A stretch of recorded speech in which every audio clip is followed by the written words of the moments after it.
Hi dhaggeeffattoota kabajamtoota hordoftoota YouTube channel kooti kibbee hojjechaa jira jechuudha. Kibbee foonii fi shunkurtii walitti xabbasee gidduu godhee isa kibbee foon daakamaa fi qincee immoo jalaa fi gubbaan godhee bifa kana fakkaatuun dalagaa jira. Like share gochuun na jajjabeessaa. Mee kibbicha asitti gara naxxas fidee isinitti agarsiisa jechuudha. Bifa kana fakkaatuun foroon gara gubbaatii fi gara jalaatiin jechuudha.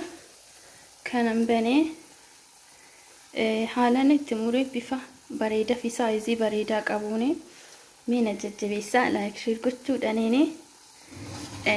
innaa bilchaate isinitti agarsiisaa jechuudha. Foroon gara jalaatii fi gara gubbaatiin nan banee bifa bareedaa qabu kanaan isinitti agarsiisaa jechuudha. Isa kana labaniidhaan nyaatama. Ingidihi bifa kana fakkaatuun jira. Kibbee bilsuunii jedhama afaan Arabiffaatiin. Akka Itoophiyaatti immoo nyaanni kun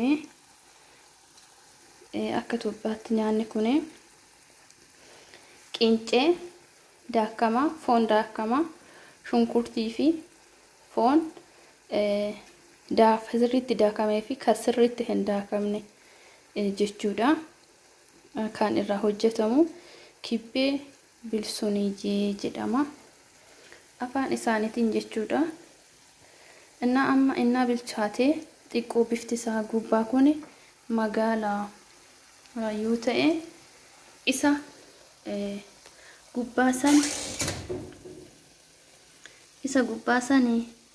affetananii isa gubbaa kana affetanan isa gara gadaanu kanaan xiqqoo magaalaa akka ta'utti hojjedha jechuudha.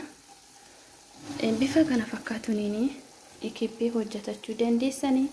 Videoon kiyya yoo isinitti tole like share ያረጋችሁኝ አበረታቱኝ ማለት ነው። ሞዋ የምንማረው ወልደን አድገን ከጎረቤት ወይ ሌላ ሀገር ሄደን ነው። አረብ ሀገር መምጣት ይሄን ራሱ መማሬ ለኔ ትልቅ ነገር ነው ማለት ነው። ቪዲዮ ይሄን ይመስላል። ጥያቄም ካላችሁ ጠይቁኝ። ላይክ ሼር ያረጋችሁኝ አበረታቱኝ ማለት ነው። inni kun kana mureef bifa kana fakkaatuun kan murameef ibiddichi jala inni gubbaa magaalaa akka godhuu fi inni jalaan bane sun immoo